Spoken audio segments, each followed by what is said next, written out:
Olá, tudo bom? Sou a professora Andréa Vieira Colombo e hoje a gente vai falar um pouquinho sobre o papel da microbiota humana na saúde e na doença. Inicialmente, vou falar um pouquinho um assunto que está em voga, né, há muito tempo, na verdade tem mais de 15 anos que esse assunto entrou em discussão no meio científico e as alterações, as mudanças tecnológicas de 12 anos para cá, então, permitiram um aumento muito grande do conhecimento que a gente tem sobre a microbiota. Antes da gente começar a falar sobre a microbiota, existem dois termos que muitas vezes podem ser confusos, podem confundir as pessoas nos artigos, nos textos, que é microbiota e microbioma. Tá?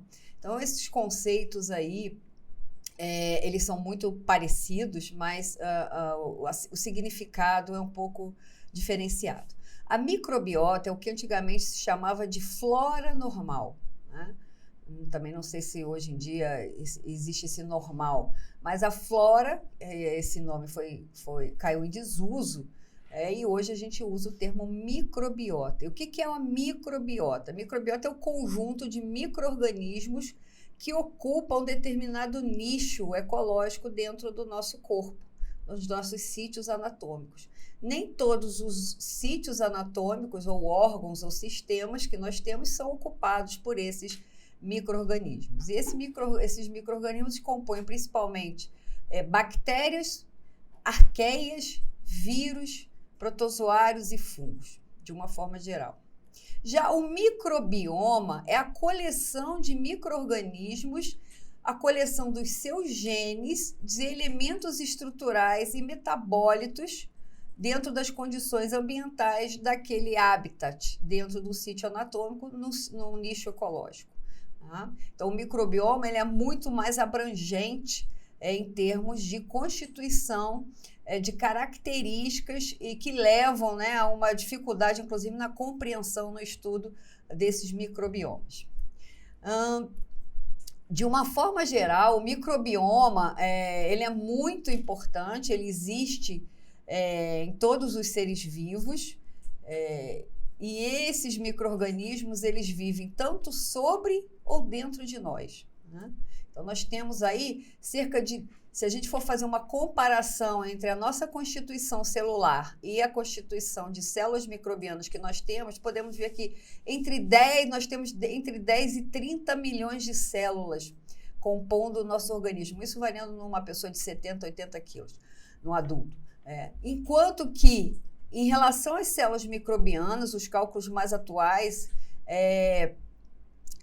nos mostram que existem mais de 100 trilhões de células microbianas no nosso corpo. Isso corresponde mais ou menos a 3% da massa corpórea. Embora você tenha muitos micro-organismos, a massa celular ela é menor porque as células são bem menores. Dentro desse microbioma, vários estudos vêm mostrando, estudos de metabolômica e metagenômica, que existem mais de 10 milhões de genes microbianos expressados, genes ativos dentro dos nossos sítios anatômicos, fazendo parte desses micro-organismos. Então, eles não estão estáticos, eles estão crescendo, eles estão se multiplicando, eles estão metabolicamente ativos e estão expressando diversos produtos, dependendo das condições ambientais desse nicho ecológico, desse sítio anatômico.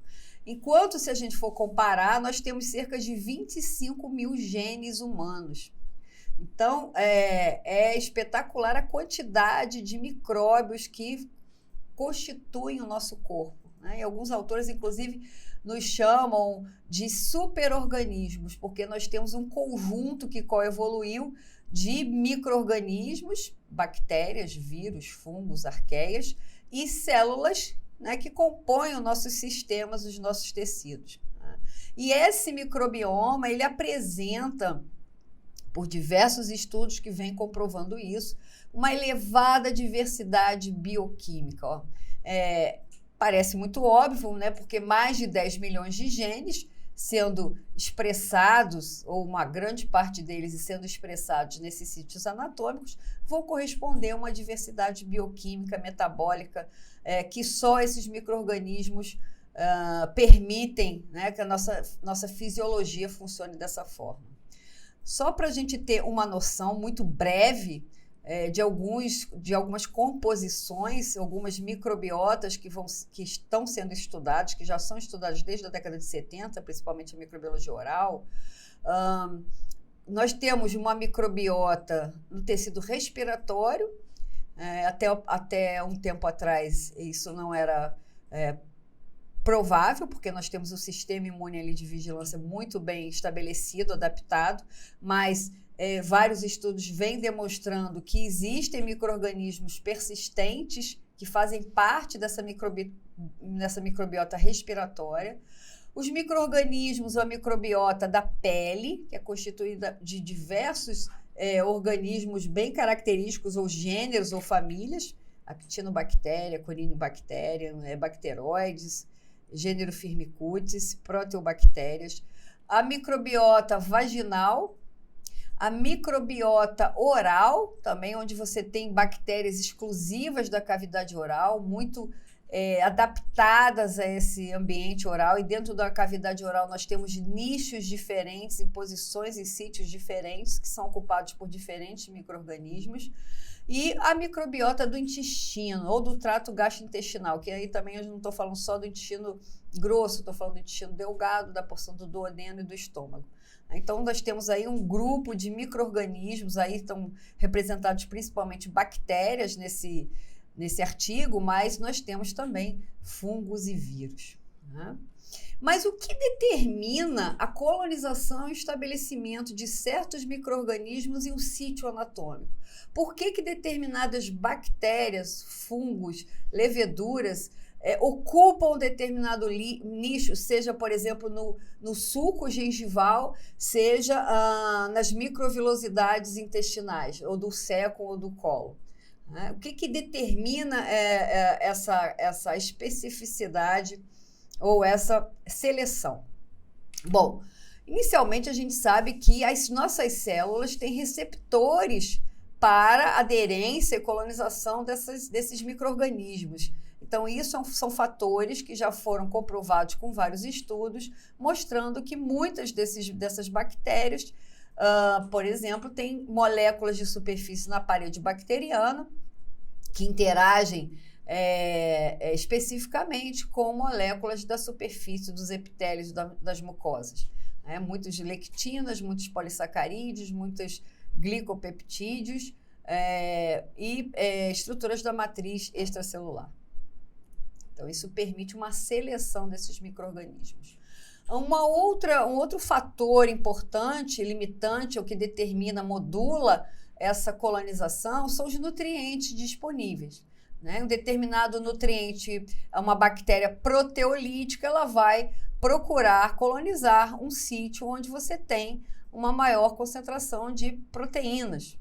Uma bactéria sacarolítica, ela vai ocupar nichos onde você tem uma reserva maior de carboidratos e assim por diante. Condições ambientais favoráveis naquele sítio anatômico. Como eu falei, os sítios, quando a gente fala de trato gastrointestinal, existem vários locais, vários microecossistemas dentro desses tecidos, desses órgãos, ou dessa luz intestinal, com variações ambientais, variações de nutrientes, variações de saturação de oxigênio, de anaerobiose, de produtos ácidos, e esses micro-organismos vão interagir ou vão colonizar as áreas onde eles são mais adaptados a essas condições ambientais. Então, bactérias que gostam e que vivem em anaerobiose vão ocupar sítios ou nichos em onde você tem uma menor concentração de oxigênio e tem um teor maior, por exemplo, de gás carbônico. Outro fator importante é que a colonização ela não é única, ela não é uma monoespécie, como a gente já comentou anteriormente. Você tem milhares ou centenas de espécies que ocupam esses nichos, né? A cavidade oral, por exemplo, a gente tem já catalogado mais de 1000 espécies que constituem a microbiota da boca, né? No intestino, então, esse número vai provavelmente mais de 100 vezes ou 10 vezes. E essas interações, né, esses biofilmes, essas comunidades, elas entram em harmonia, em coordenação, em cooperação, em relações sinérgicas, onde um micro-organismo aproveita ou reaproveita vias metabólicas que fornecem nutrientes ou energia para outros micro-organismos que convivem nesta comunidade. Um outro fator também que determina essa colonização é a resistência e adaptação a mecanismos fisiológicos que o nosso sistema imunológico nato tem. Né? Então, por exemplo, as secreções sebáceas, a produção de ácidos graxos da pele, as secreções contêm lisozima, o pH estomacal. Então, são fatores bioquímicos, fisiológicos, que nos protegem, que fazem parte da nossa imunidade inata. E uma bactéria que está vivendo, por exemplo, no estômago com pH na faixa de 2 e 3, ela é extremamente adaptada e resistente à ação desses ácidos.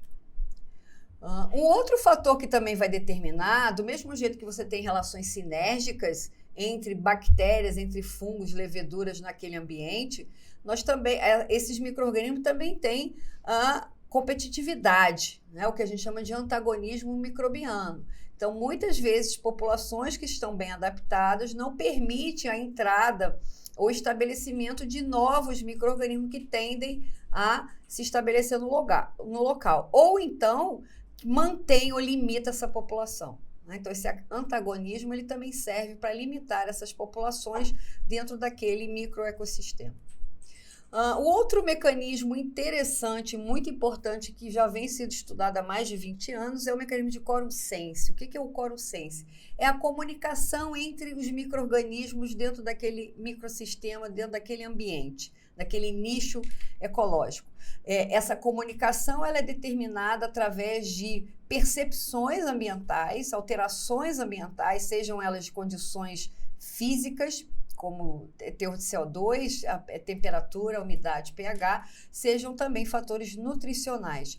E essas condições ambientais vão estimular ou vão ativar determinados genes que vão fazer com que esses micro-organismos liberem pequenos peptídeos ou moléculas que fazem essa comunicação entre essas células. Por exemplo, para esses micro-organismos começarem a crescer em maior quantidade, maior abundância. Ou então para uma população ativar produtos que matem outro grupo de micro-organismos. Ou então essa população ou esse grupo de micro-organismos começar a expressar fatores de virulência, fatores de patogenicidade, de injúria tecidual. Então, esses mecanismos são importantes dentro dessa metabolômica aí. De onde vieram esses micro-organismos? Essa foi uma pergunta. Primeiro, a gente tinha que saber quem são esses micro-organismos, né, que ocupam esses nichos. Mas quem são esses micro-organismos? Então, essa foi a pergunta que demonstra uma coevolução desses micro-organismos junto com o ser humano e com outros animais, não é só o ser humano, né? Existem microbiomas dos outros seres vivos. Esses micro-organismos, se a gente observa aqui nesse estudo do Eisenberg, mostrando a evolução, né, e o tempo em que esses micro-organismos apareceram na Terra, né, na constituição da Terra. Então, a gente pode observar aí que as bactérias aparecidas aí do lado esquerdo são o grupo em maior quantidade e maior tempo no nosso planeta, né? Então, plausível que você tenha uma maior quantidade de bactérias, uma vez que quando apareceu o ser humano eram os primeiros micro-organismos que habitavam o planeta e que começaram a interagir e coevoluir conosco. A gente pode, voltando aqui, a gente pode observar que os mamíferos estão na outra ponta, né, desse gráfico demonstrado aí por Eisenberg. Bom, mas como estudar? Como é que eu sei quem são esses micro-organismos? É um trabalho árduo, né? Porque você tem milhares, ou centenas de milhares de espécies ou filotipos dentro desses ambientes, desses nichos. Os primeiros trabalhos, eles estavam voltados principalmente para a microbiota ou microbioma da cavidade oral, demonstrando, inclusive, que um perfil de quantidade, qualidade, diversidade de determinadas espécies e gênero condizia com o perfil de saúde, de status de saúde oral naquele indivíduo. Enquanto que um perfil com uma quantidade e uma diversidade menor e uma quantidade de determinadas espécies estava correlacionado com um status de doença oral. Tanto doenças infecciosas como a cárie, como doenças da gengiva, também chamadas de gengivites, doenças periodontais. Então, esses primeiros estudos que aconteceram estudando a região da cavidade oral se expandiram para outros nichos importantes, e a gente tem cada vez mais confirmando a importância da presença desses micro-organismos, da quantidade e diversidade desses micro-organismos, da coevolução desses micro-organismos com o ser humano. Tá? Mas como identificar, como quantificar esses micro-organismos? Então, as primeiras plataformas, lá na década de 70, 80, 90, o que se fazia antigamente? Você coletava a amostra daquele nicho, podia ser saliva, amostra de fezes, de pele, semeava em meios de culturas em laboratório. Esse crescimento, essa massa microbiana ali diversa, ela se extraía o DNA, e a partir de técnicas moleculares a gente conseguia identificar esses micro-organismos. Agora, você vai imaginar que você tem num nicho da boca, por exemplo, de retirar material de cada suco gengival, de cada elemento dentário, da língua, da saliva, da garganta, em situações as mais diversas do paciente, um paciente hospitalizado, um paciente idoso, um paciente diabético. É um trabalho extremamente árduo. Então, a tecnologia chegou para nos auxiliar nessas questões, principalmente as novas plataformas de sequenciamento genético. A primeira forma que foi usada, que ainda é usada, que a gente ainda pratica isso, em que a gente consegue visualizar ou identificar a composição, a constituição daquele ecossistema, daquele microecossistema, ou seja, os constituintes de espécie nesse sítio anatômico, era quando você extraía o DNA daquele material, daquela amostra clínica, seja ela saliva, sangue, saliva, amostra respiratória, pele ou fezes, extraía esse material genético, esse DNA, amplificava esse DNA. E o que a gente amplifica no DNA para saber que bactérias seriam essas? A gente amplifica uma sequência, a gente não amplificava todo o material genético, todo o cromossomo do micro-organismo. A gente amplifica apenas uma sequência que corresponde à codificação do RNA, da subunidade RNA 16S. Por quê? Porque essa subunidade, ela só existe, esse gene para essa subunidade ribossomal, ela só existe em bactérias. Em todas as eubactérias, esse grupo de bactérias, você tem esse segmento, essa sequência genômica extremamente conservada dentro do grupo das bactérias, certo?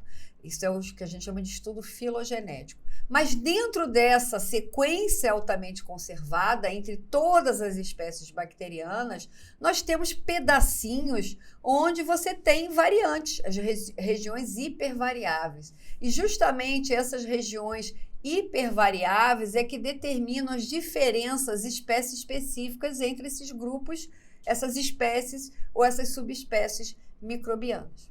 Então, a partir desses estudos, a gente pôde identificar os constituintes em termos de espécies ou gêneros que constituíam, que faziam parte daquela microbiota, naquele sítio anatômico, naquele nicho anatômico. Posteriormente, com os mecanismos, com as novas técnicas de sequenciamento de nova geração, o sequenciamento que a gente chama de shotgun, eles permitiram que a gente extraísse diretamente de qualquer material, seja ele do ambiente, uma amostra de solo até uma amostra de saliva, toda a sequência, todo o genoma que existe naquela amostra, todo o genoma, não era apenas só a sequência 16R. Então, esses mecanismos, esses sequenciadores atuais, você tem uma maior velocidade, uma especificidade, menores erros dentro desses sequenciamentos, e eles permitem, então, que seja sequenciado todo o genoma encontrado dentro daquela população, dentro daquele ambiente. Isso permitiu o que a gente chama de metagenômica. André, então como é que eu vou descobrir quem é esse micro-organismo? Existem bancos genéticos públicos onde você compara essas sequências que foram determinadas naquela amostra e essas sequências elas são comparadas, pareadas às sequências homólogas que já existem no banco de dados. E aí você chega a uma determinada espécie ou subespécie. E algumas vezes você não consegue encontrar nenhuma espécie correspondente. Então, aquele genotipo, aquele micro-organismo, aqueles genes, aquele conjunto de genoma, ele é determinado por uma numeração, uma letra, porque ainda não chegou-se a uma determinação de espécie. A vantagem, principalmente da metagenômica, é que eu não vejo apenas a capacidade, a presença ou não, eu vejo o genoma inteiro daquela espécie. Então, eu observo a capacidade funcional daquele micro-organismo, né? Que função que ele tem, se ele é anaeróbio, se ele não é anaeróbio, se ele é gram-positivo, se ele não é gram, se ele é uma arqueia. Então, são estudos muito maiores, esses estudos de metagenômica. E também, a grande vantagem é que naquele ambiente eu não preciso cultivar, porque existem espécies que ainda não são cultiváveis em laboratório, que a gente não consegue extrair direito esse DNA. Tá? Mais à frente, né, o que trouxe maior conhecimento também foi o estudo da metatranscriptoma. O metatranscriptoma, na verdade, ele permite que você observe quase que em tempo real, não em tempo real, mas você retira aquela amostra daquele nicho, naquele estado do hospedeiro, seja ele humano ou animal, e você vai ver a expressão, o que aquele micro-organismo está expressando naquele momento em termos de constituintes nutricionais, metabólitos e etc. Então, no caso da extração do DNA, isso não é possível. Mas quando eu tenho o RNA, se eu encontro o sequenciamento desse RNA correspondente àquele genoma bacteriano, eu sei que nesse RNA está sendo expresso genes naquele momento da atividade dessa bactéria ou desse fungo naquele nicho ecológico da onde ele foi retirado, podendo inclusive correlacionar com o estado desse indivíduo. Tanto os estudos de metagenômica como metatranscriptoma, ou como também de DNA, de extração de DNA e amplificação, a gente também pode fazer com fungos, né? Logicamente, a sequência dos fungos não é o RNA, a sequência do RNA ribossomal 16S, tá? Mas nós, hoje em dia, conseguimos realizar também esses estudos de transcriptoma e de metagenômica com fungos e também vírus. E, posteriormente, né, já há uns 10 anos, o que a gente consegue estudar também dentro dessa composição são as funções metabólicas, catalíticas, os produtos gerados pela presença dessas proteínas secretadas ou liberadas por esses micro-organismos que compõem aquele microbioma, que a gente chama de metaproteoma. Então, o estudo do metaproteoma nada mais é do que o estudo dos metabólicos, das vias metabólicas, dos produtos gerados o conjunto de micro-organismos que vivem que está naquele nicho ecológico que ocupa aquele sítio anatômico. Isso foi possível através de técnicas de espectrometria de massa que vão comparando os produtos durante o crescimento ou a presença desses micro-organismos num determinado sítio anatômico, in loco. E, posteriormente, o estudo mais estimulante ainda, mais espetacular, mágico, são os estudos de metabolômica, onde apenas eu não consigo detectar a presença do produto, da proteína, mas sim dos metabólitos gerados nas vias metabólicas que são realizados por esses micro-organismos. A gente hoje em dia sabe que uma parte da nossa fisiologia ela é gerada pela presença desse microbioma que nós carregamos. Nós sozinhos, com as nossas células, com os nossos tecidos e com nossa alimentação, não seríamos capazes de gerar tantas vias metabólicas que permitem uma fisiologia adequada à nossa sobrevivência. A gente sabe que hoje nós temos uma simbiose, uma necessidade desses micro-organismos, porque eles complementam a nossa fisiologia, a nossa bioquímica, realizando vias metabólicas, atividades e processos metabólicos que nós sozinhos não poderíamos realizar, tá? E essa também, essa atividade metabólica, essa metabolômica, ela também é realizada através de estudos de detecção por espectrometria de massa.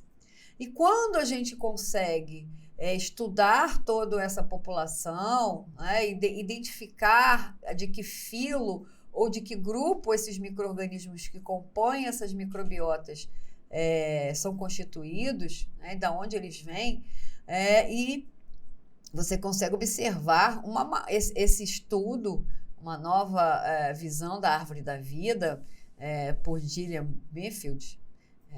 Banfield. Ela é uma cientista muito renomada que vem estudando. Então, só essa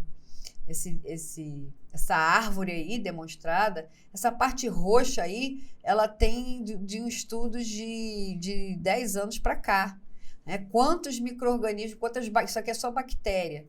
Na ponta lá final, em verde, aparecem o grupo da árvore da vida dos eucariotas. Então, você tem um grupo divergindo ali de arqueias, outro grupo de eucariotas, ou eucária, que aí engloba os fungos, os protozoários, os seres humanos, os mamíferos, os animais e as plantas. Então, todo o restante aí dessa árvore da vida é composto de bactérias. E aí a gente pensa, nossa, a bactéria ela é muito antiga, ela apareceu ali muito tempo atrás. A variedade que existe na natureza é muito grande. E a gente tem visto que uma grande parte desses micro-organismos são encontrados formando o nosso microbioma, a nossa microbiota. Então, deve existir alguma razão para eles estarem ali há tanto tempo conosco e coevoluindo conosco. Você pode observar que é uma quantidade de espécies e filotipos e subtipos e subespécies muito grande de bactérias. Também já existem estudos mostrando a presença de fungos, principalmente do gênero Cândida. Eles fazem parte do nosso genoma, do nosso microbioma, da pele, do intestino, Rhodotorula mucilaginosa e outras espécies de Cândida. E aqui também já existe um trabalho de 2021 mostrando o viroma humano, onde ele ocupa diversas áreas, diversos sítios e nichos do nosso corpo, que vai desde a pele, conjuntivo ocular, nariz, cavidade oral, trato gastrointestinal, trato geniturinário, estômago, intestino e pulmões. Então, observando aí que os vírus também fazem parte desse microbioma. Esses estudos são mais recentes, e existe um ponto interessante, que é uma grande parte desses micro-organismos são fagos, são bacteriófagos.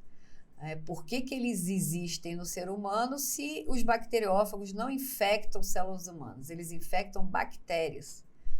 Então, eles estão aí com alguma função, talvez para limitar as populações e também entrar no equilíbrio, que é um tênue equilíbrio ali das populações dentro desse ecossistema. Então, qualquer perturbação pode alterar todo esse ecossistema que está em equilíbrio, que muitas vezes está adaptado, em que você tem populações em quantidade e qualidade diferenciadas e arranjadas dentro daquele sítio anatômico. Então, o que os bacteriófagos estão fazendo em grande quantidade no meu intestino? Provavelmente tem alguma relação também de coevolução com as bactérias que ali ocupam, que os fungos que ali ocupam, principalmente as bactérias. Então, esses estudos permitiram demonstrar a grande, elevadíssima diversidade microbiana e, por conseguinte, bioquímica, fisiológica, metabólica dos nossos microbiotas, da nossa microbiota, do nosso microbioma, que ocupa esses diversos nichos do nosso corpo. Só para vocês terem uma noção, um dos locais onde já foi realizado o estudo do microbioma é a pele. Várias regiões da pele foram coletadas e, através de estudos de metagenômica, foram colocados ali sítios que, inclusive, foram classificados em sítios úmidos, sítios secos e sítios onde você tem uma grande concentração de glândulas sebáceas, de sebo. Mostrando ali a diversidade em cores diferentes, de gêneros, que ocupam esses nichos. Então, como é específico, como é seletivo a colonização, mesmo na pele, tá? De diversos gêneros, e aí dentro você tem várias espécies. Isso aqui eu só estou colocando bactérias, ou gêneros importantes de bactérias, que colonizam a pele do ser humano. E essa colonização ela é seletiva, tá? Então, você tem ali uma variedade, o que a gente chama de qualidade microbiana, né? Porque é a variação, a diversidade, e uma quantidade também. Tá? Então, você pode ter ali, até pela massa microbiana, que está ali nas cores, você consegue visualizar isso. E isso são milhares de espécies. E isso só apenas no microbioma da pele. Tá? Quando a gente pula para o microbioma ou a microbiota do trato gastrointestinal, eu estou falando, até me referindo principalmente ao intestino propriamente dito, e aos sítios intestinais, e isso pula para 100 trilhões. 100 trilhões de bactérias ocupam o cólon do intestino grosso. Então, a quantidade, é isso mesmo, são 100 trilhões de células ocupando o nosso trato gastrointestinal, principalmente a região do intestino grosso. Né? Então, isso é gigantesco em termos de quantidade, e o que essa quantidade, o que esse ajuntamento de células microbianas, de vírus, de bactérias, de fungos, de arqueias, de protozoários, fazem, porque eles estão ativos, eles estão metabolicamente ativos, eles estão produzindo substâncias, eles estão realizando vias metabólicas, e qual é essa relação deles conosco, a nossa sobrevivência, o nosso status de saúde, ou as perturbações que levam a, por exemplo, quadros de doenças, né, que é o nosso assunto aqui. Só para vocês terem uma noção, aí é um quadro intestinal, mostrando a quantidade de células microbianas por ml. Isso aí são estudos, então, mais antigos, tá? Mas estou demonstrando de 10 a 4 unidades formadoras de colônias por ml de líquido estomacal, onde você tem um grupo de gêneros que fazem parte, que são mais seletivos no estômago. Obviamente, o estômago ele tem uma seleção mais restrita, porque o pH dele é diferenciado, é muito baixo. O intestino delgado, por exemplo, você tem uma quantidade de 10 a 8 células microbianas, no caso de bactérias, eu só estou vendo bactérias, dentro do intestino delgado, que também tem alterações de pH, de oxigenação, de movimentos peristálticos, que também vão influenciar nessa colonização. Já no sécon, eu tenho de 10 a 9, de 10 a 3 a 10 a 9, e você tem ali um grupo que está relacionado principalmente a doenças, tá? São bactérias, digamos assim, que têm um perfil mais associado, principalmente quando elas estiverem em grande quantidade, a problemas gástricos intestinais, tá? Como o Clostridium, por exemplo, e você tem um grupo de bactérias, como o Bifidobacterium, gêneros, né, e lactobacilos, que estão relacionados mais a um quadro, a um perfil de saúde intestinal. O cólon, nós temos mais de 10 a 11 unidades formadoras de colônias por ml de material fecal ou de secreção fecal. E aí você também tem um grande grupo que está aí assinalado em vermelho, que correspondem a bactérias, a gêneros que estão associados mais a perturbações intestinais, a doenças do próprio intestino e talvez até, provavelmente, né, confirmado, de outras atividades sistêmicas do hospedeiro, enquanto que você tem um grupo aí de enterococos, bifidobactério, prevotelas, bacteroides, que estão relacionados mais a um perfil de saúde, de homeostasia. A mesma coisa acontece no seco, no lúmen, tá? E na região próximo ao ânus. Então, você tem aí um arsenal microbiano que tem as suas vontades, que tem a sua expressão gênica nesse ambiente e que vão crescer, dependendo das condições ambientais, que vão determinar se aquela população vai crescer mais, vai ser mais diversificada ou não. E aí a gente pergunta, mas quando é que a gente adquire essa microbiota? Em que momento, André, a gente adquire a nossa microbiota? A gente adquire a nossa microbiota lá quando a gente nasce. Alguns estudos vêm demonstrando, esses estudos ainda são questionáveis, eles não foram totalmente confirmados. Estudos, inclusive, com mercúrio, né, que é aquele material fecal, na verdade, né, de placenta, que a criança libera logo nas primeiras horas do nascimento, contendo alguns micro-organismos muito específicos. Então, existe essa pergunta, será que existe uma microbiota que passa da mãe para o bebê na placenta? Então, são estudos que ainda estão em evolução, tá? Mas desde essa gravidez, a dieta da mãe, a dieta materna, a gente sabe, um quadro de doença como diabetes, um quadro crônico, um quadro agudo de diabetes gestacional, ou a exposição ao ambiente, né, um ambiente poluído, a um ambiente onde você tem uma dieta restritiva, eles podem determinar o perfil de colonização desse recém-nascido, desse neonato, né? Logo depois, a idade, né, durante a formação e o parto, a idade gestacional da criança, se esse bebê recém-nascido foi exposto, ficou internado durante um tempo na unidade de terapia intensiva neonatal, a microbiota dele, a constituição da microbiota, a colonização vai ser totalmente diferenciada, tá? Outro quadro, se o bebê nasce de parto normal, a termo, ou se ele nasce de cesárea.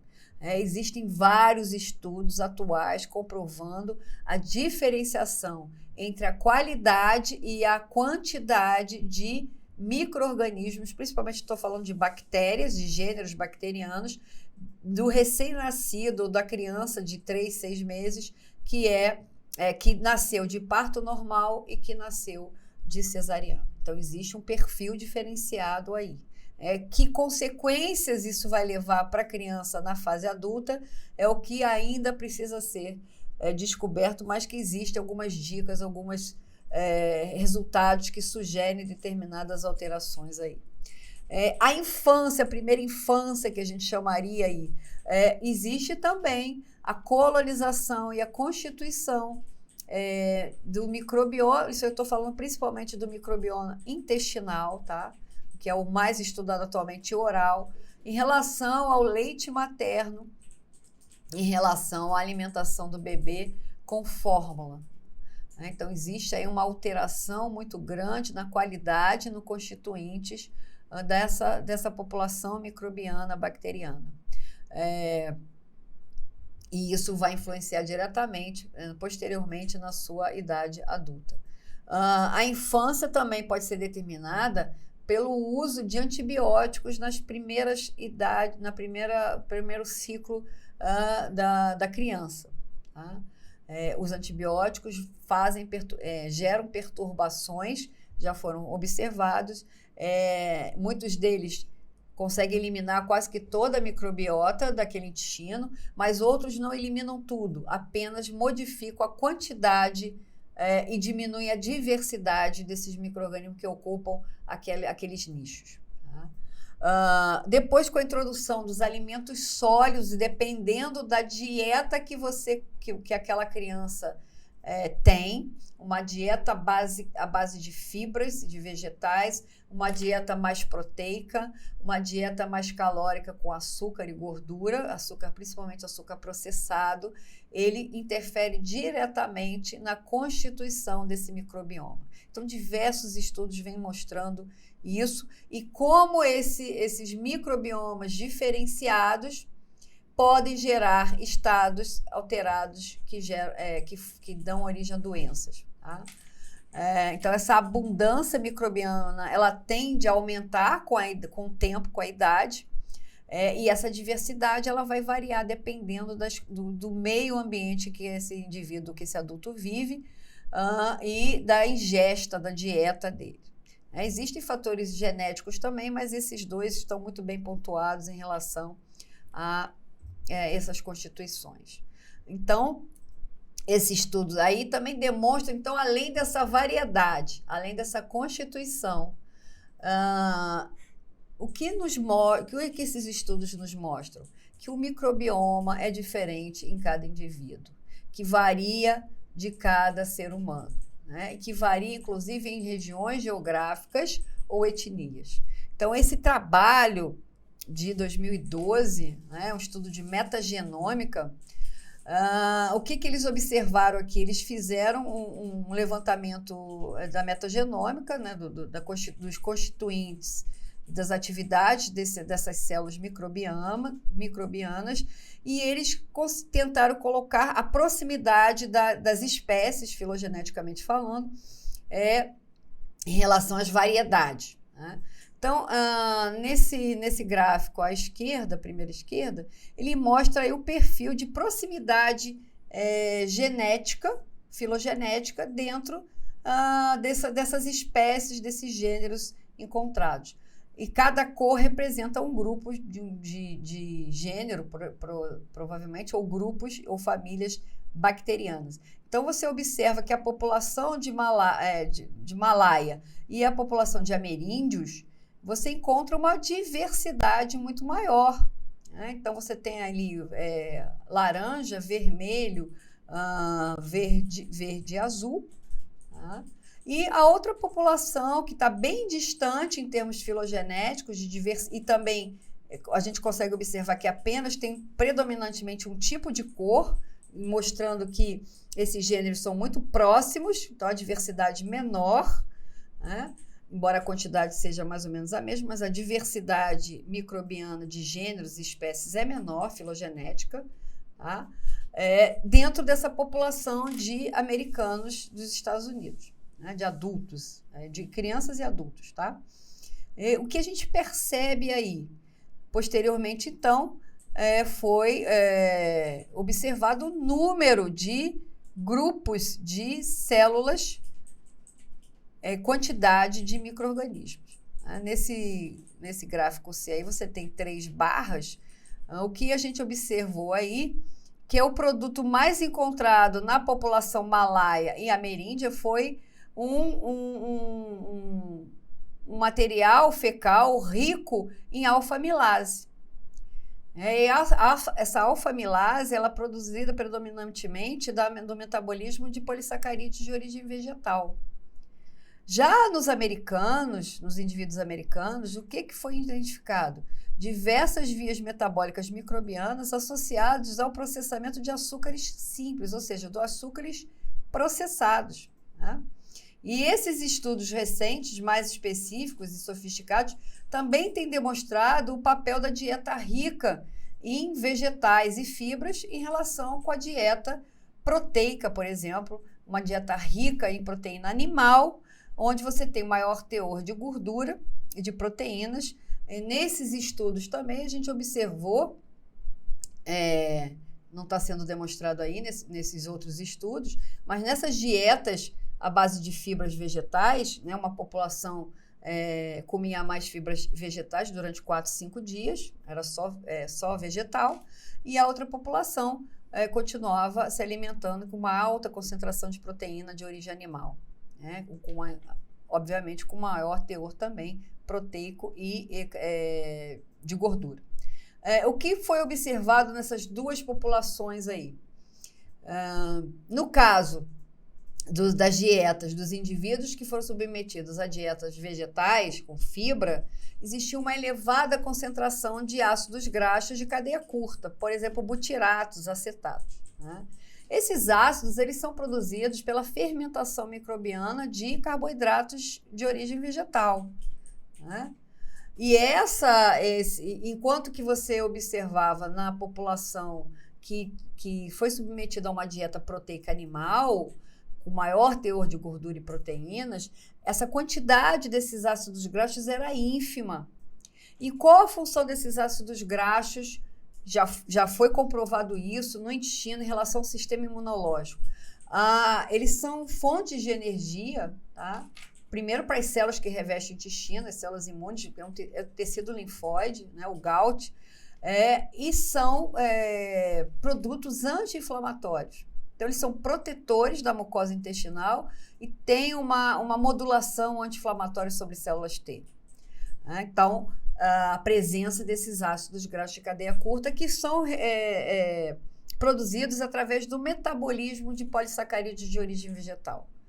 Quando você tem uma redução de fibras vegetais, os micro-organismos ali não vão metabolizar e não vão produzir esses ácidos graxos de cadeia curta. O que acontece no intestino dos indivíduos com uma dieta com alta teor de proteína animal? Você tem um processo inflamatório maior. Por quê? Porque essas células da mucosa estão desprotegidas. Tá? Então, isso foi evidenciado por vários estudos, além desse representado aqui. E aí a gente pensa um pouquinho na relação que existe entre, e esses estudos já foram capas de revistas internacionais que determinam que o microbioma e o intestino humano é um novo cérebro, né, um novo coração. Existem estudos mostrando que a correlação da constituição do intestino, dos micro-organismos, do microbioma que ocupa as diversas áreas do nosso intestino, influenciam, modulam, interferem diretamente em produção de hormônios e moléculas cerebrais, serotoninas, moléculas ativas relacionadas a distúrbios neurológicos, depressão, autismo, assim como também alterações cardiovasculares. Isso já foi muito observado no estudo de microbioma da cavidade oral. Tá? Bactérias que estão mais associadas à doença periodontal, doença de gengiva, doença do periodonto, que estão no fluido gengival, e que ali você tem um grupo de espécies que estão em maior quantidade, não quer dizer que não existe numa pessoa saudável, tá, gente? Você tem uma população microbiana variada, diversa, e elas estão em quantidades diferenciadas e estão em equilíbrio. Tá?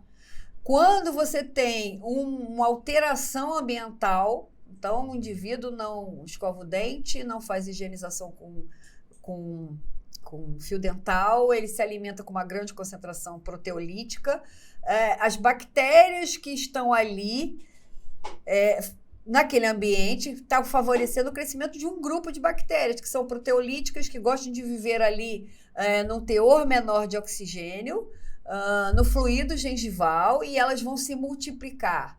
E a multiplicação, o aumento dessas populações é que vão estimular respostas imunes, porque você tem contato ali com as células da gengiva, do fluido gengival.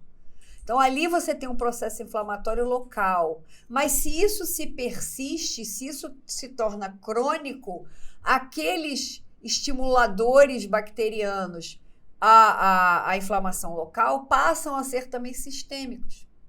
E essa inflamação sistêmica já foi associada, correlacionada em estudos com animais, com macacos, com cães, com cobaios e com seres humanos, que eles estão relacionados diretamente a problemas de formação de placas ateromatosas, AVCs, parto prematuro de mulheres que têm uma doença periodontal aguda, crônica, né, porque ele estimula ali a alteração de receptores e produção de hormônios que vão permitir a contração uterina. Então, o parto prematuro, isso foi visto em macacos e também nos seres humanos, em primatas e nos seres humanos, mostrando, então, que a boca e o microbioma da boca tem uma relação direta com processos sistêmicos, cardiovasculares.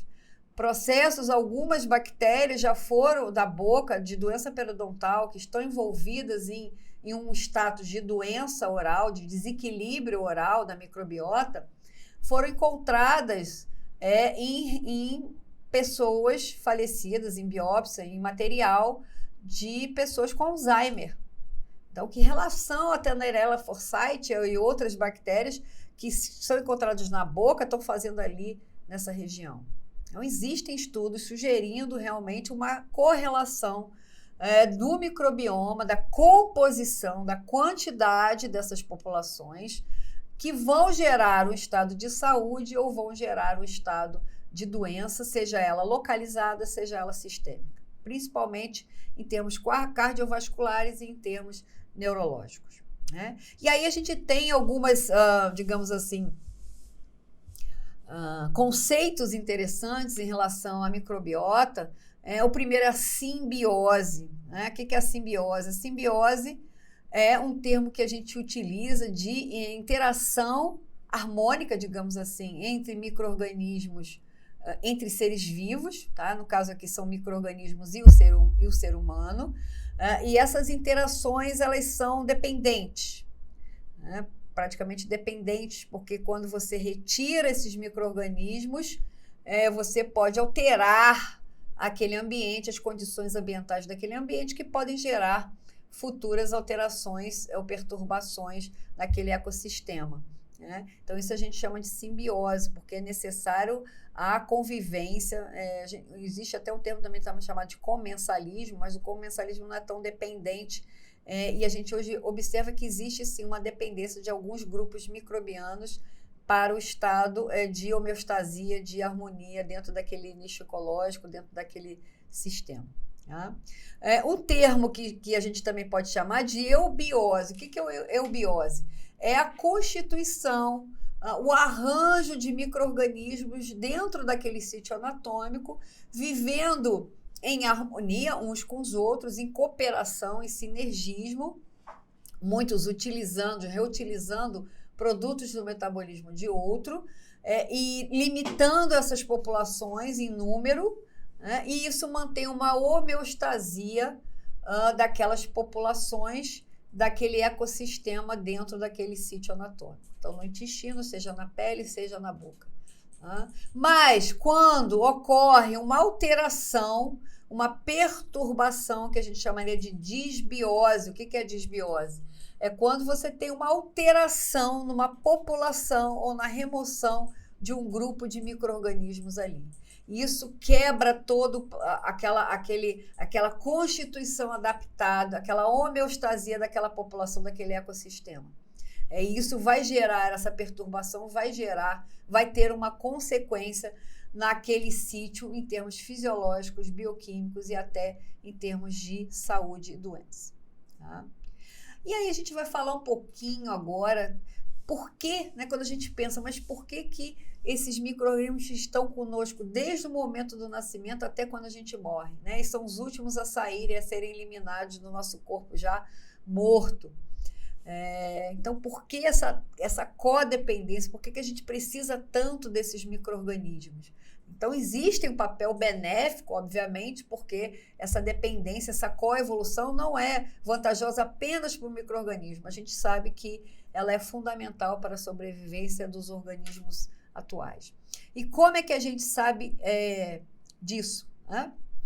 A gente sabe disso pelos estudos da década de 70 em modelos de animais chamados germe-free ou gnetobióticos. O que são isso? São camundongos, coelhos e outros animais que foram usados, animal germe-free, aquele cultivado em laboratório, em ambiente totalmente asséptico, até o parto desses animais é realizado em ambiente asséptico, eles respiram o ambiente asséptico, eles comem alimentos assépticos e eles vivem a vida inteira dentro desse ambiente. Então, eles não têm microbiota, são indivíduos que não são colonizados. Quando se utilizava esses micro-organismos no modelo em que você adicionava ali um grupo ou um tipo de micro-organismo ou algum grupo em conjunto de micro-organismo, se observavam-se mudanças muito bruscas na fisiologia desses animais. Outros modelos que foram usados posteriormente é quando você pega um animal, trata esse animal assepticamente para remover, principalmente com antibiótico terapia, para remover toda a microbiota, erradicar uma microbiota em especial, seja ela da pele, do intestino, e depois, então, recoloniza ou observa o que acontece com esses animais, e atualmente a gente também pode utilizar animais, linhagens geneticamente modificadas, onde aquele indivíduo ele perdeu algum receptor, alguma coisa, em que ele não consegue ser colonizado por aqueles grupos de micro-organismos. Tá? E isso veio trazer uma luz muito grande no papel benéfico da microbiota. Né? A primeira coisa que se observa é que mais da metade, ou 70% do que a gente ingere em termos de vitamina, se a gente tivesse que ingerir toda a quantidade diária necessária de vitamina que a gente precisa, a gente não conseguiria apenas com a dieta. Né? Então, você tem uma população dentro do seu intestino, principalmente delgado e grosso, que realiza uma parte da síntese de vitamina K, produtos do complexo B, através de metabólicos, das próprias vias metabólicas que eles executam dentro desses locais, desses nichos, e enzimas que aumentam a absorção de determinados nutrientes.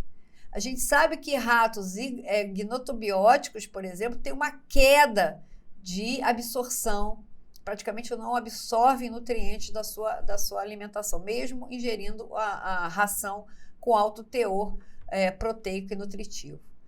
Então, ele ingere aquele alimento, mas ele não consegue absorver, então ele sofre de subnutrição.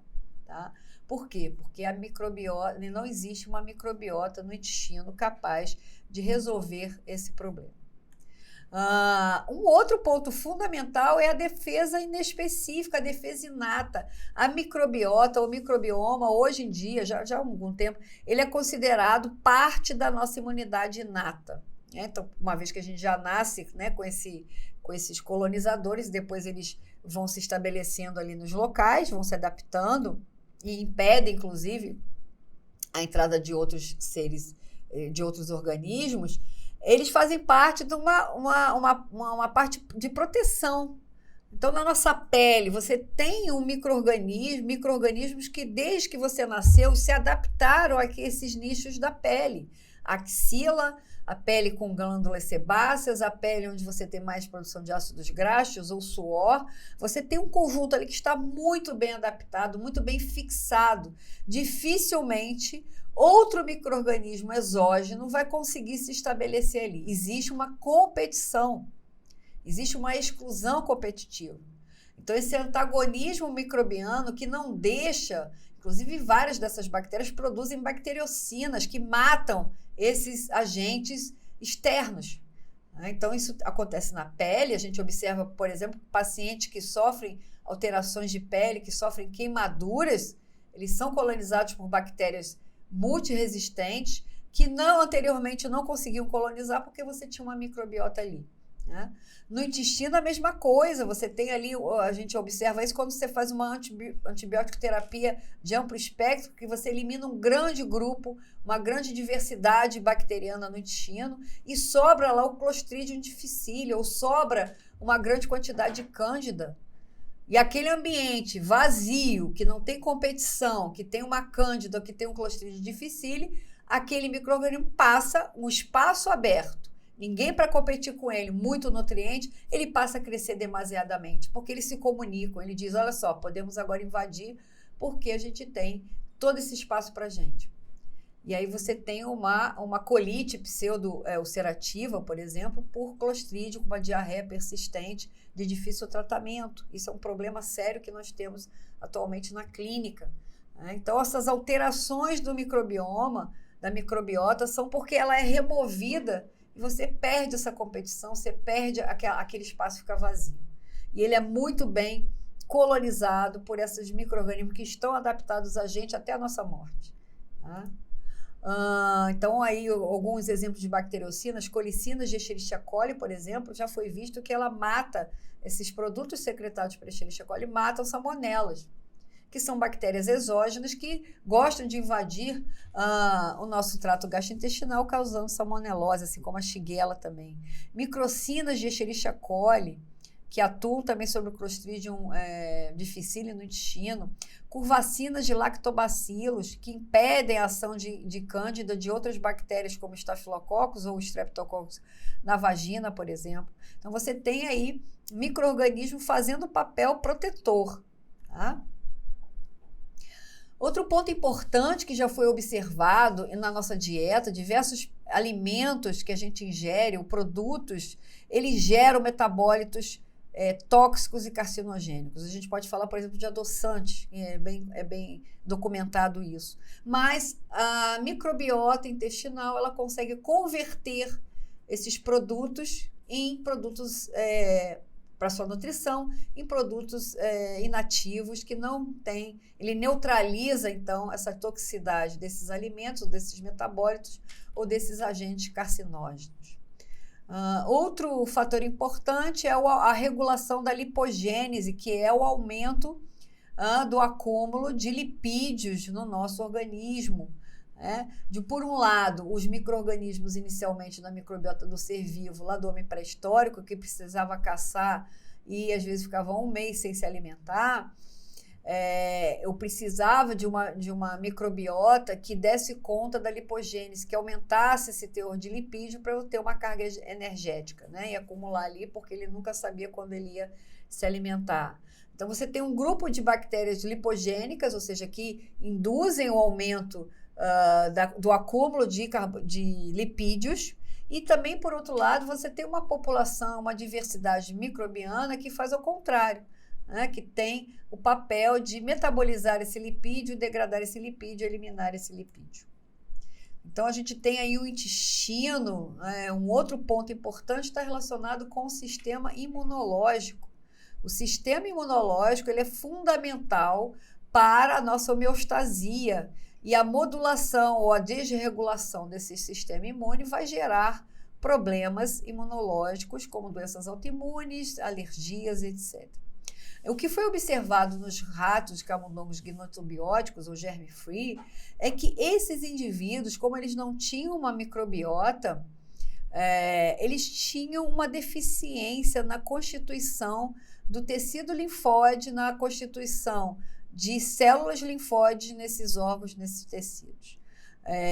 A quantidade de micróbios que a gente carrega no intestino, na pele e na boca, eles servem para estimular o sistema imune, para amadurecer o sistema imune, mesmo a partir do nascimento, porque o nosso sistema imune ainda é imaturo, né? Esses órgãos linfóides secundários, esses tecidos linfóides, eles precisam ser estimulados por antígenos. E da onde que vem esses antígenos? Vem das bactérias, dos vírus, dos fungos que começam a colonizar assim que a gente nasce. Então, eles permitem uma imunidade que a gente chamaria cruzada. O que quer dizer isso? Você produz anticorpos contra essas bactérias intestinais, mas esses anticorpos podem reagir cruzadamente com patógenos, nos protegendo da colonização, da adesão de patógenos que, porventura, queiram colonizar aquele sítio. Eles induzem o estímulo das placas de Peyer, que são tecidos linfóides que a gente tem do gout, né? O desenvolvimento do tecido linfóide do trato gastrointestinal, onde você tem uma população distribuída de macrófagos, linfócitos B e linfócitos T. Então, essa população mantém essa homeostasia com uma tolerância imunológica, depois você passa a tolerar imunologicamente esses micro-organismos, mas você tem ainda um resquício de inflamação, uma pequena inflamação que é necessária para sempre aquelas células estarem ativadas e prontas para qualquer batalha imunológica, né? Então, o desenvolvimento do estímulo do sistema imune no trato gastrointestinal é fundamental. O que se observa nos indivíduos que não tem uma microbiota, não tem um microbioma no intestino e na boca, por exemplo, esses ratos eles têm um alargamento do seco, né? Então, aquela mucosa ela é flácida, ela não tem uma estrutura muscular adequada. As vilosidades, elas quase não existem. As microvilosidades intestinais são fundamentais para aumentar a absorção de nutrientes, para permitir o crescimento naquelas áreas anaeróbias, né, com baixo teor de oxigenação e produção de proteolítica, de bactérias que vão ali ter um papel na fisiologia, no metabolismo de ácidos, absorção de nutrientes, carcinógenos, etc. As criptas das microvilosidades são muito curtas, isso também distende o intestino, acaba com um desequilíbrio hidroeletrolítico. Esses ratos, esses animais germe-free, eles sofrem muito de quadros de diarreia aquosa, né? Diminuição do movimento peristáltico, então eles também muitas vezes têm um acúmulo de bolo fecal com constipação intestinal. E quando você observa essas placas de Peyer, esse gout, ele tem uma quantidade de células imunes de macrófago, linfócito T, plasmócitos muito reduzida na lâmina própria. Um outro quadro que a gente consegue observar é que esses animais ele tem um estímulo inflamatório muito baixo, muito reduzido, né? A inflamação ela é necessária, ela não pode ser exacerbada continuamente, mas a inflamação é um processo de resposta imunológica que é necessário. Então, a gente tem um processo de inflamação residual no intestino devido à presença daqueles antígenos microbianos que compõem aquele microbioma. Tá? Mas a ausência deles também causa uma perturbação nesse sistema imune que tem uma queda muito grande de ativação dessas células da fagocitose, da ativação do complemento, que são necessários para o processo inflamatório. Tá? Eu não sei se vocês conseguem visualizar aqui, mas esse artigo de 2022, ele mostra o microbioma, o papel do microbioma intestinal na constituição da saúde e da correlação dele com o tecido cardíaco, com o cérebro, com o funcionamento endócrino. A gente sabe que diversos hormônios podem ser estimulados por atividades do metabolismo desses micro-organismos. Para a própria pele, a gente sabe que alterações no microbioma intestinal estão associadas fortemente a atopias, doenças autoimunes, psoríase, que ocorre no tecido da pele, da mucosa da pele. Alterações também na estrutura de parto, né, de menstruação, de regulação hormonal do útero.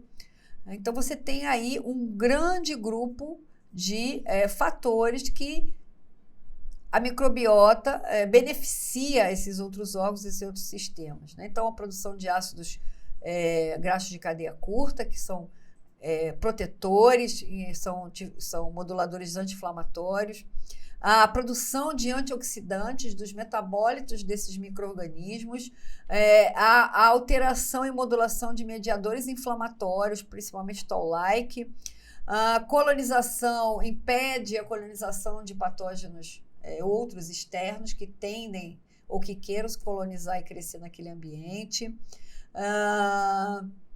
estimula o metabolismo do lipídio, ou modula o metabolismo do lipídio, mantém o epitélio gástrico, o epitélio intestinal em homeostasia, a inflamação residual do intestino, que é necessária, a produção de vitaminas, como eu falei, do complexo B, principalmente a vitamina K. Há um outro fator importante que é a sensibilidade dos receptores e da ativação de receptores da insulina. A gente sabe que dependendo do grupo microbiano que você tem colonizado no seu intestino em maior quantidade, não quer dizer que ele não exista, numa pessoa saudável ele vai existir. Então, por exemplo, numa pessoa saudável você tem bactérias do gênero Firmicutes? Tem. Mas a população, a quantidade, ela está reduzida em relação, por exemplo, a bactérias do grupo dos bifidobactérios, que são bactérias que têm um perfil de maior proteção, de maior atividade anti-inflamatória, de diminuição, modulação da insulina. Então, quando você tem mais bacteroidetes, quando você tem mais bactérias do gênero Firmicutes, você sabe que essa população, que esse epitélio, ele tende a ser mais inflamado, ele tende a ter um estímulo maior, que vai cair na corrente sanguínea, obviamente, da insulina, e que gera, por exemplo, a sensação de fome. A gente sabe que também é relacionado com a obesidade, vou falar daqui a pouco. A imunidade da mucosa, né, a imunidade que a gente chama local, a imunidade secretória, é estimulada pela presença desses micro-organismos, né? E voltando aqui, quando eu falei da simbiose, da eubiose, a gente agora vai falar do outro lado, né? Então, você tem os benefícios dessa microbiota, desde que ela esteja em homeostasia naquele ecossistema, com as populações variando em termos de diversidade. A tendência que a gente observa é uma microbiota, ou microbioma, ou um nicho ecológico, um sítio anatômico saudável, ele tem uma grande diversidade microbiana. E ele tem um perfil de quantidade de determinados micro-organismos maior que outros. Assim como na cavidade oral também a gente observa isso muito bem. Mas quando existe uma perturbação, uma disbiose, uma alteração aí, essa disbiose pode levar a alterações dentro daquele sistema, daquele ecossistema, que podem levar a doenças. E outro fator importante, não só o microbioma é importante, mas a epigenética. André, além do microbioma, ainda tem a epigenética? Tem. O que é a epigenética? A epigenética é o estudo dos genes e da relação desses genes, da sua ativação ou desregulação ou repressão com fatores ambientais, estímulos ambientais.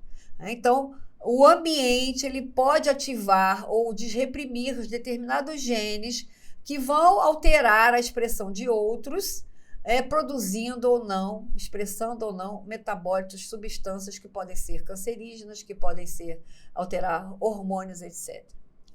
E a alteração no microbioma também pode estar relacionado com alterações nesse ambiente.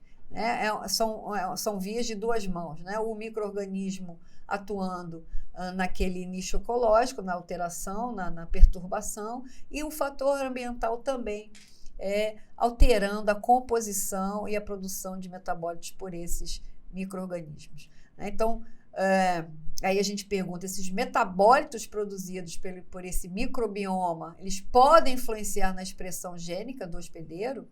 Então, eu estou falando de um microbioma, de um fator ambiental externo, né? Seria externo, não faz parte da nossa constituição de célula, embora que esse termo agora ele é um pouco confuso, porque a gente nasce e vive com esses micro-organismos.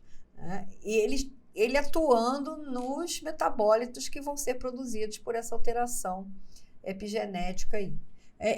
Tem um estudo de 2014 do Lee, que ele mostra, ele coletou mais de 1.200 amostras fecais de indivíduos de 3 continentes, asiático, América e não me lembro agora qual o outro, de qualquer maneira, eu sei que foi latino-americano, e ele justamente para não ter essa diferença geográfica, né, ele fez esse estudo de corte usando essas amostras de indivíduos de 3 continentes. E o que ele observou no estudo metagenômico, metabolômico, na verdade? A produção de quase 10 milhões de genes só de microbioma. Só do microbioma. Não tem nada a ver com o microbioma humano. Lembrando que a gente tem entre 20 e 25 mil genes. Só nessa população de 1.200 amostras foram encontrados nesses indivíduos mais de 10 milhões de genes. É óbvio que esses genes eles não estão inativos, eles estão sendo funcionais, reprimidos ou desreprimidos com fatores ambientais, com a dieta, por exemplo, desse indivíduo, né? Com condições onde ele vive, de maior utilização de produtos processados, de um grau maior de higienização do que outros em países de desenvolvimento.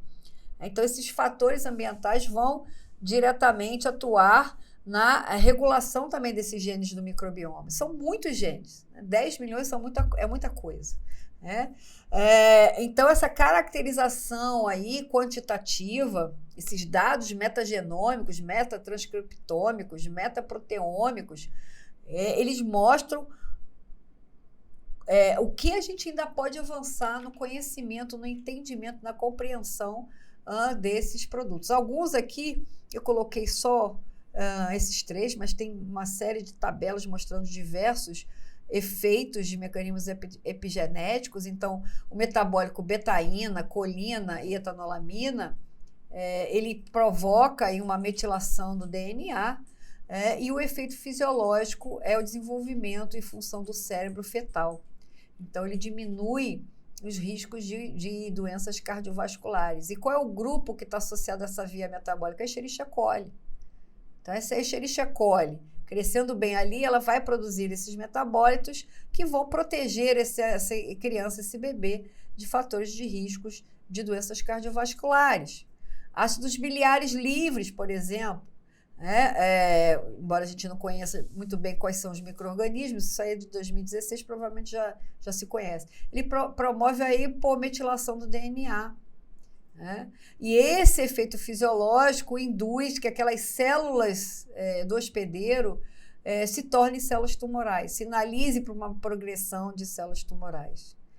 Neuropeptídeos, como do GABA, da serotonina, eles aumentam a expressão do receptor para GABA, que vai proteger esse indivíduo de depressão e ansiedade. E quem são essas bactérias que produzem esses metabólitos? Bifidobacterium lactobacillus.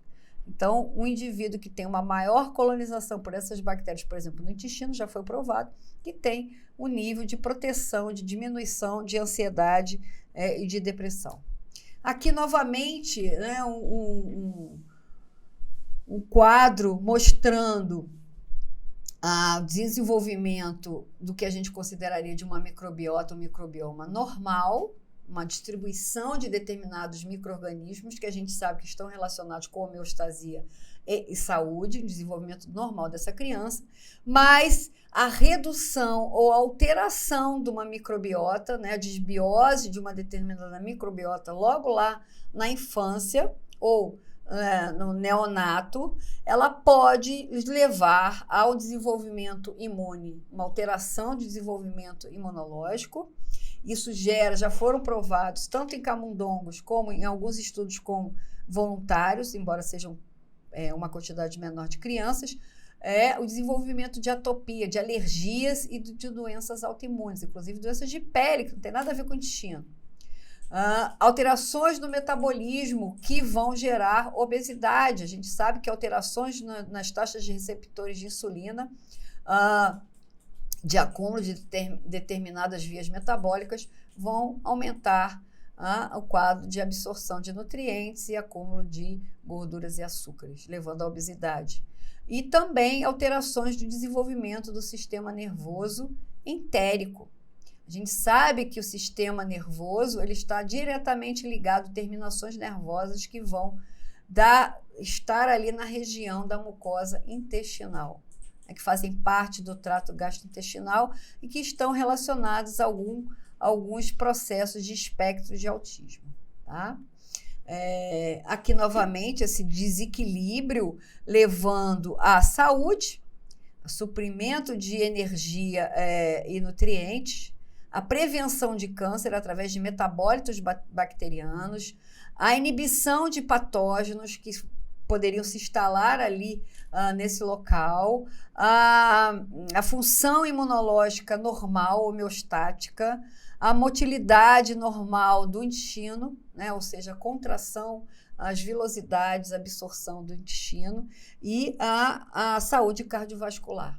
Por outro lado, quando você tem esse balanço aí microbiano de qualidade e quantidade alterada, essa disbiose, esse suplemento energético de nutrientes, eles podem levar à síndrome metabólica, à obesidade, aquelas células ou aqueles produtos protetores tumorais, eles podem ativar a promoção do câncer, podem favorecer a colonização de alguns patógenos que anteriormente não ficariam ali, ou pelo menos não se multiplicariam em grande quantidade, e doenças inflamatórias crônicas do intestino, como a doença de Crohn, síndrome do colo irritável, também a produção de alterações como diarreia e doenças cardiovasculares.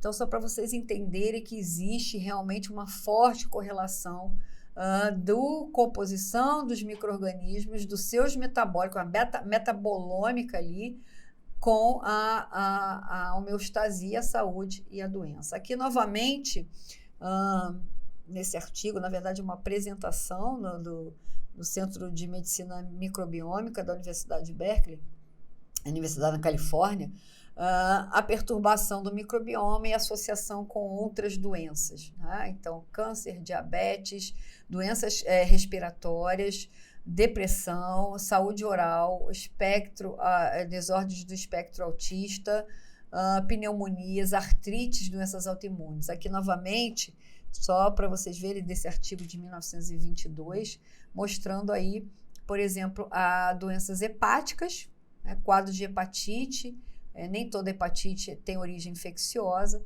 doenças inflamatórias crônicas do intestino, né, a doença de Crohn, a doença colite ulcerativa crônica, doenças cardiovasculares como a arteriosclerose, como a hipertensão, isso está comprovado na cavidade oral e atualmente também no microbioma intestinal, o desenvolvimento de alguns tipos de câncer, como câncer coloretal, câncer oral e câncer pulmonar, doenças respiratórias, principalmente a asma e a bronquite, elas têm uma associação muito próxima com a colonização dessas crianças, né, na fase inicial da sua vida, tanto do parto como a alimentação inicial, dieta inicial, a diabetes tipo 1 e tipo 2 e a diabetes gestacional, então esse microbioma é alterado, e desordens cerebrais como depressão, doença de Alzheimer e doenças de Parkinson. Então, cada vez mais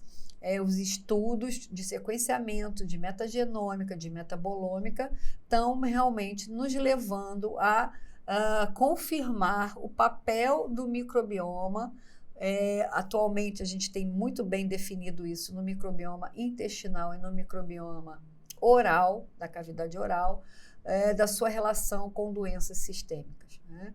E um estudo que mostrou, eu só estou colocando aqui algumas doenças, não vai dar para a gente falar de todas, mas só esse modelo, um modelo muito elegante, que usou transplante fecal, transferência fecal, tá? Então, aqui nesse quadro, você tem 3 animais germe-free, animais isentos de micro-organismos, né? No caso, o primeiro animal, ele foi transplantado, isso pode ser por transplante fecal, por colonoscopia ou por fezes liofilizadas, desidratadas, cápsulas, né, contendo fezes com uma microbiota considerada normal. Tá? Esse indivíduo, então, sofreu essa transferência do microbioma e ele apresentou um peso normal, característico do fenótipo desse microbioma. Tá? Por outro lado, você teve o mesmo rato, inclusive foram feitos com a mesma linhagem parenteral. Um irmão desse rato, desse camundongo, também germe-free, no qual foi transplantado o material fecal que continha um microbioma que está associado com bactérias e gêneros associados à obesidade. Então, esse animal, alimentado do mesmo jeito que o anterior, com o mesmo tempo, no mesmo local, ele apresentou um tamanho 3 vezes maior que o rato normal. Então, ele comia a mesma quantidade de ração e ele teve um quadro de obesidade. É um rato que era subnutrido, é um rato germe-free, na verdade um rato normal, germe-free. Ele foi transplantado com um microbioma, com fezes contendo uma microbiota relacionada à subnutrição, à má absorção de nutrientes, e esse rato desenvolveu perda de peso, emagrecimento e subnutrição. Esse artigo foi publicado em 2018, um artigo muito elegante, mas que mostra o papel da microbiota intestinal, da composição, da constituição desse microbioma na relação, por exemplo, nutricional. Outro exemplo, esse exemplo foi do artigo de 2019, em que fezes recolhidas, coletadas, extraídas com um microbioma dessas crianças com quadro de autismo, né? Foram transplantados em camundongos germe-free e depois de um tempo esses camundongos começaram a apresentar desordens neurológicas condizentes com o espectro autista. Então, dificuldade de comunicação, interação com os seus pares, isolamento social, esses camundongos começaram a aparecer. No controle, você tinha crianças com atividades normais cerebrais, esse microbioma, essa amostra fecal foi transfectado para esses camundongos também, nessa linhagem do BL C557 e do CJ, e essa linhagem apareceu comportamentos normais. Em crianças que tinham outras alterações de desenvolvimento também foram transfectados para camundongos, apresentaram comportamentos repetitivos de síndrome de transtorno de repetição, né, de toque, ou transtornos de depressão. Então, mostrando novamente o papel da composição dessa microbiota, e aí você tem, inclusive, a produção de substâncias e o tipo de micro-organismos predominantemente em crianças com desordens depressivas e desordem de comportamento e em crianças com o espectro de autismo, tá? Mostrando aí o papel da constituição, não só da variabilidade, da diversidade, mas também da sua quantidade, okay? Nessa mucosa intestinal.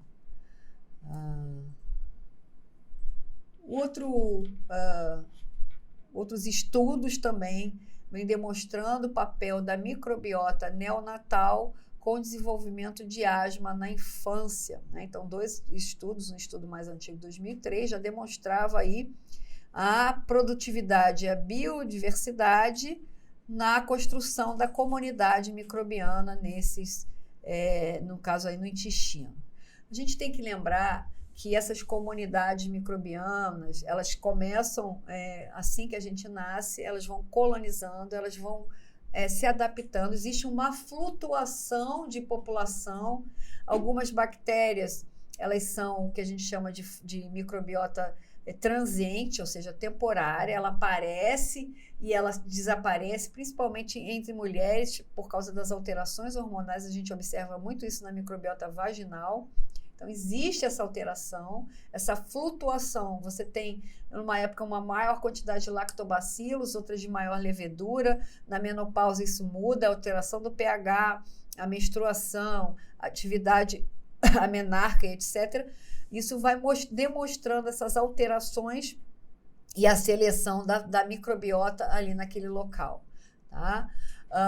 Isso também acontece na microbiota intestinal, na microbiota oral. Então, ela vai amadurecendo, ela vai se adaptando. É um modelo, na verdade, de sucessão ecológica. Isso já se vê, por exemplo, no modelo de sucessão ecológica no ambiente, tá? Em florestas, em tundras e etc. Então, você tem uma população inicial, que é a que a gente chama os primeiros colonizadores que vão chegar ali. Então, quando a criança, assim que ela abre o olho, que ela respira, ela já é colonizada por micro-organismos daquele ambiente ali, dos pais, do contato, da ingesta de alimento, materno ou não, tá? E aí você tem uma microbiota colonizadora. Essa microbiota colonizadora, ela vai formar um ambiente propício para outros micro-organismos se instalarem, que tem uma codependência, ou que trabalham em sinergia dentro dessa comunidade, em cooperação. E, por outro lado, também selecionar aqueles que têm uma competição maior, que vão ser excluídos dessa colonização. Até que existe um estabelecimento, uma estabilização dessa microbiota. Então, esse é um modelo de sucessão ecológica que acontece em vegetais, nas florestas, no ambiente, mas também pode ser Colin Brander, né, foi um grande autor que estudava microbiologia ambiental, foi um dos pioneiros no estudo de microbiota do ambiente, depois microbiota do nosso organismo. Ele já mostrava esse modelo de sucessão ecológica. Então, essa sucessão que vai levar essa estabilidade mais à frente, na infância, na primeira infância, vai determinar, vai modular se aquele indivíduo vai ter um processo normal, no caso aí da asma, ou alterações cardiovasculares, ou alterações neurológicas, ou se ele não vai ter nenhum processo alérgico ou processo de asma e bronquite.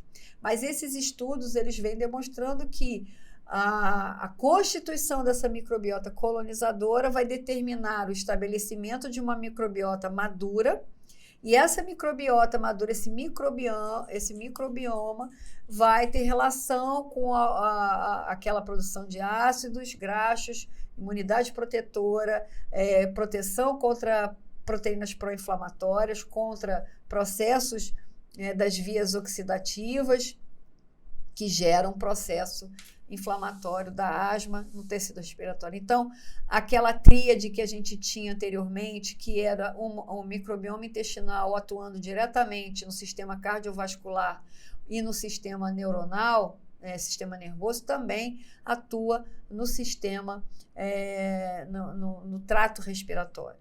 Tá? Bom, e o que a gente pode fazer com isso? O que tem de tratamento, ou como eu posso modificar essa microbiota? Se é que eu posso modificar, se é que eu posso alterar essa microbiota, seja por dieta, seja por algum outro fator, que não o tratamento com antibiótico. O tratamento, muitas vezes, ele não é seletivo, ele vai eliminar uma grande microbiota e pode até piorar a situação, como a gente vem observando, né? O Clostridium difficile está aí. A Organização Mundial de Saúde já alerta, né, que é um problema sério, o tratamento, a destruição da microbiota intestinal e o crescimento do Clostridium difficile nessa microbiota, causando o quadro de colite pseudomembranosa aguda, em pacientes hospitalizados principalmente. Então, existem estratégias que são propostas aí, demonstrando que alterações da microbiota e dos sistemas associados, por exemplo, através da utilização de probióticos. Isso aí já...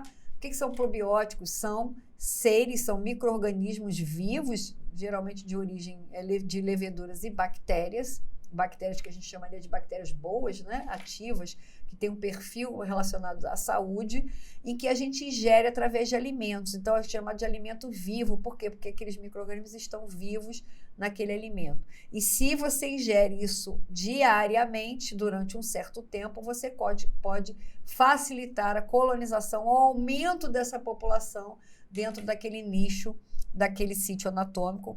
Normalmente, aqui a gente está falando do trato gastrointestinal, tá? Mas você pode usar probiótico também, por exemplo, para mucosa vaginal e pele.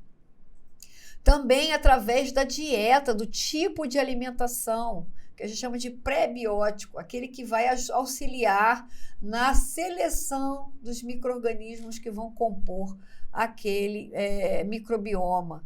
Então, a gente já demonstrei aqui num trabalho como o microbioma, como a dieta, seja a base de açúcares e polissacarídeos processados, seja a base de de fibras vegetais, seja uma maior quantidade de proteína animal, ela pode favorecer o crescimento de um determinado grupo ou de determinados grupos microbianos e inibir o crescimento de outras populações, né? Lembrando que normalmente nós temos um pool de micro-organismos, de micróbios naquele intestino. O que pode variar é a diversidade, né? Em algumas pessoas ele é mais diverso do que outra. A diversidade ela está relacionada com saúde, mas também a quantidade de um determinado micro-organismo que pode provocar essa disbiose, né? Outro exemplo seria a utilização de terapia de fagos, lembrando que os bacteriófagos ou fagos, eles são vírus que infectam bactérias, que lisam bactérias. Então, já existem propostas, e isso foi feito em animais, ainda não foi utilizado nos seres humanos, só em alguns países que liberam pelo Comitê de Ética, mesmo assim voluntário, estudo controlado, onde você faz um tratamento com um determinado bacteriófago conhecido que seleciona exatamente que micro-organismo ele vai destruir, bactéria que ele vai destruir quando ele chegar naquele sítio anatômico. Então, você tem um bacteriófago que mata uma grande quantidade de espécies do gênero Bacteroidetes ou Firmicutes, que estão relacionadas a doenças e alterações dentro da metabolômica do intestino, né? Então, você pode regular isso através da terapia de fagos. Também através da engenharia genética e do CRISPR, né, da edição gênica, que hoje em dia está sendo testado em vegetais, mas que tem um grande potencial para ser utilizado no tratamento de editar genes ou bloquear genes de bactérias que produzem metabólicos que vão ser nocivos ou que vão levar a processos de doença sistêmica nesses pacientes. E um trabalho, né, que vem sendo feito há algum tempo já é o transplante e a transfecção fecal. Então, você utiliza fezes de populações humanas que têm saúde, comprovadamente saúde intestinal, da mucosa, do seu equilíbrio, do seu processo inflamatório, que não tem nenhuma doença autoimune, que não tem nenhuma doença gastrointestinal, nem de nutrição, utiliza essa microbiota das fezes e transfere essas fezes, seja ela ressecada, seja por colonoscopia, seja por cápsulas liofilizadas de uma massa microbiana, você então transfere isso para os indivíduos. Alguns estudos demonstram que para algumas doenças você conseguiu controlar e diminuir essa população, tá? Mas para outras, por exemplo, não. Então, alguns artigos mostram que o transplante fecal da microbiota saudável de crianças com espectro de autismo, você teve aí, e isso não foi só o transplante por colonoscopia, também foi para ingesta diária durante alguns 2 anos, mas esse estudo foi de 2 anos. Essas crianças modificaram as suas atividades neuronais do espectro autista. Para Clostridium difficile, não houve, pelo menos nos estudos iniciais, uma melhora nessa evolução do Clostridium, né, do desenvolvimento de infecções pelo Clostridium no intestino. Parece que melhorou 40% em relação à antibiótico terapia, que reduz em 30%. Então, esse estudo nem houve continuidade, porque o ganho com o transplante fecal foi muito pequeno. A mesma coisa não funcionou para a doença de Crohn, né? O transplante fecal em indivíduos com doença de Crohn não surtiu também um efeito desejado a partir desse transplante, pelo menos da maneira que foi feita. Na síndrome do colo irritável, algumas alterações diarreicas, o transplante fecal, a utilização de fezes, de cápsulas de microbiota liofilizado, microbioma liofilizado de fezes de pessoas normais para pessoas com essas síndromes, e alguns estudos foi realmente com sucesso. Então, mostrando aí que a possibilidade de tratamentos ou reversão ou redução de uma microbiota que tem um perfil mais patogênico, que está relacionado mais a doenças sistêmicas, do que para uma população de micro-organismos relacionados à homeostasia e à saúde do indivíduo. Tá? Então, ficam aí as referências para vocês que estão disponibilizadas aí no site do IPES. Até mais.